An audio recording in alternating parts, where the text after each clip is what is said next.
জীবনের প্রতিটি সকাল শুরু হয় নতুন নিয়ম দিয়ে এবং প্রতিটি সন্ধ্যা শেষ হয় নতুন অভিজ্ঞতা দিয়ে। একদিন স্বপ্নরা জীবনকে প্রশ্ন করল, আমরা কবে সত্যি হব? জীবন হাসল এবং বলল, কখনোই না। কারণ তোমরা যেদিন সত্যি হবে সেই দিন আমি মূল্যহীন হয়ে পড়ব।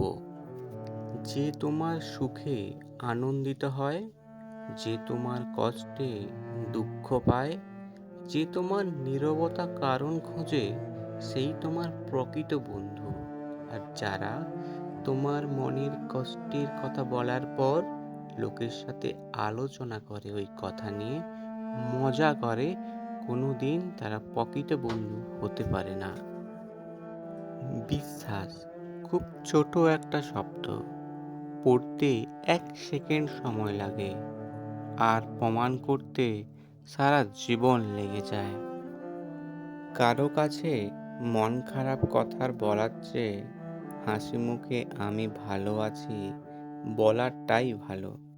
দুঃখের মধ্যে দিয়ে যেমন সুখের পরিচয় পাওয়া যায়, তেমনি পরাজয়ের মধ্যে দিয়েই জয়ের সূচনা হয়।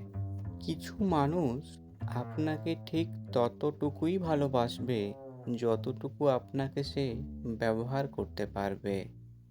তাদের অসাধারণ ভালোবাসা তখনই থেমে যাবে যখন আপনার কাছ থেকে তারা আর কোনো লাভ পাবে না। কেউ যদি তোমাকে সন্দেহ করে, তাহলে দুঃখ পেও না। মনে রাখবে, সবাই সোনা বা হীরাকে সন্দেহ করে যে সেটা আসল কিনা, কিন্তু কেউ লোহাকে সন্দেহ করে না। স্বপ্ন সেটা নয় যেটা মানুষ ঘুমিয়ে ঘুমিয়ে দেখে।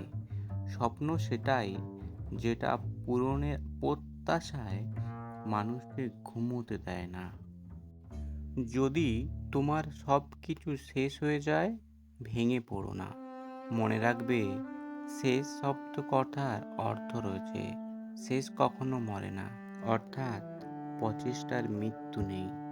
সুন্দর চেহারা একদিন বৃদ্ধ হয়ে যাবে, কিন্তু সুন্দর ব্যবহার কখনো বৃদ্ধ হবে না। জীবন আর সময় হলো পৃথিবীর শ্রেষ্ঠ শিক্ষক। জীবন শেখায় সময়কে সঠিকভাবে ব্যবহার করতে, আর সময় শেখায় জীবনের মূল্য দিতে। জীবনে সেই মানুষটার জন্য কেঁদো না যে তোমাকে কষ্ট দিয়ে অন্য কারো সাথে আনন্দের দিন কাটাচ্ছে। সেই মানুষটাই বলে জীবনে সুখের কোনো অভাব নেই, যার জীবনে দুঃখ ছাড়া আর কিছুই নেই।